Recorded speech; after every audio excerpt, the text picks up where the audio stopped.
Поръчах си ето този изключително вайрал корейски балсам за устни. Марката е AOU и много известни личности от Корея изключително много го харесват. Той всъщност се води балсам тинт, така че хайде да го тестим и да видим.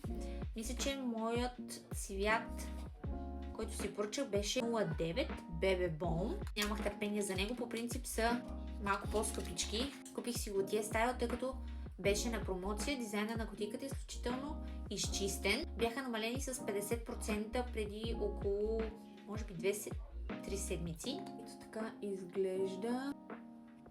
Цветът е много приятен. Аз не исках да е нещо, не обичам коралови цветове, но този ми се стори, че е нюд. Единственото, което може би не ми хареса е, че трябва да бъркаме с пръсти.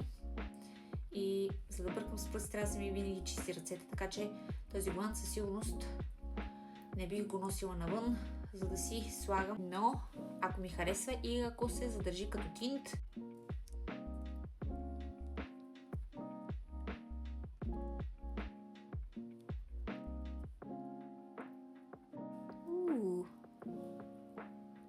цветът е разкошен.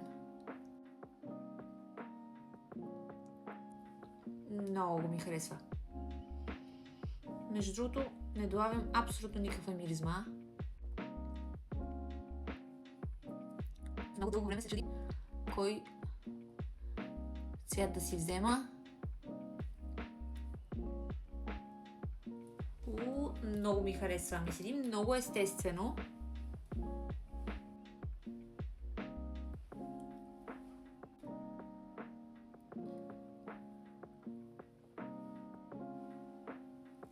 Много е хубав.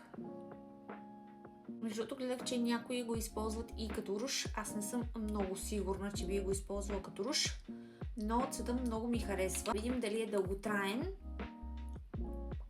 Въобще не лепне. И изглежда доста хидратиращ. Ами балсам е изключително хубав. Много хубаво седи. Наистина има един бебешки цвят. Много лек и ефирен. Съм много доволна и бих пробвала и останалите цветове. Напишете ми в коментарите дали сте виждали тази марка и ви оставям ето тук моя код за отстъпка в YesStyle, ако решите да си поръчате.